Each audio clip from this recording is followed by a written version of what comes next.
Hello developers, welcome back to the channel. In today's video, I'm going to show you exactly how to set up a dev drive in Windows 11 that will dramatically boost your development speed.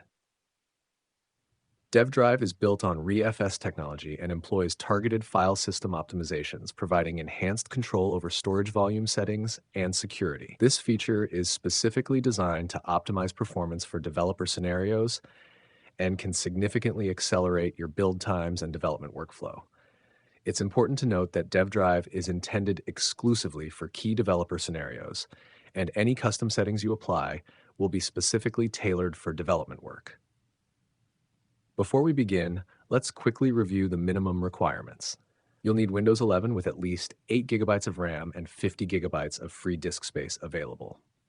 All right, let's dive right in. To get started, open the Settings app from your Start menu or search for it directly.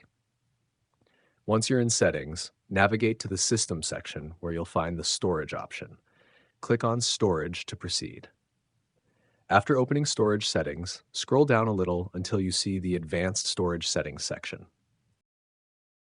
Expand this option and then select Disks and Volumes. Now you'll see all the drives currently available on your PC. In my case, you can see multiple drives across 3 hard disks. While you have the option to create a virtual hard disk from this interface, today we're specifically focusing on creating a dev drive. In the Create Dev Drive section, click on the Create Dev Drive button. From here, you can choose to create a dev drive, but as you can see, I don't have any disk with unallocated space currently available. Additionally, when I select Resize an existing volume and click Next, it doesn't load my volumes properly. This means we first need to create unallocated space for our dev drive. The next step of creating unallocated space is crucial, and if you've never created disk partitions before, I strongly recommend watching these exact steps carefully or till end of video and returning to this point to follow along. Disk partitioning can affect your data, so please proceed with caution. Before we continue with this critical step, if you're finding this tutorial valuable, please take just 2 seconds to hit that subscribe button. Seriously, it takes longer to partition your disk than it does to subscribe.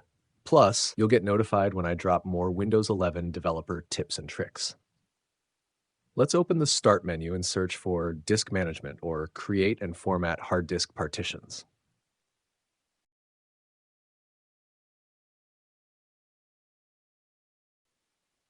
In Disk Management, you can see all of your hard disks and drives displayed clearly. Since we're going to repartition your disk, please be extremely careful and follow these exact steps. First, identify which drive has plenty of free space, ideally more than 50 gigabytes of available space. In my case, the J drive clearly shows free space, making it perfect for partitioning. I want to separate 500 gigabytes from that drive specifically for my development work. Right-click on the drive and select Shrink Volume. Since we need to enter the space in megabytes, you can easily convert 500 gigabytes to MB by multiplying by 1024. This gives us 512,000 megabytes, which will be the size of your new drive.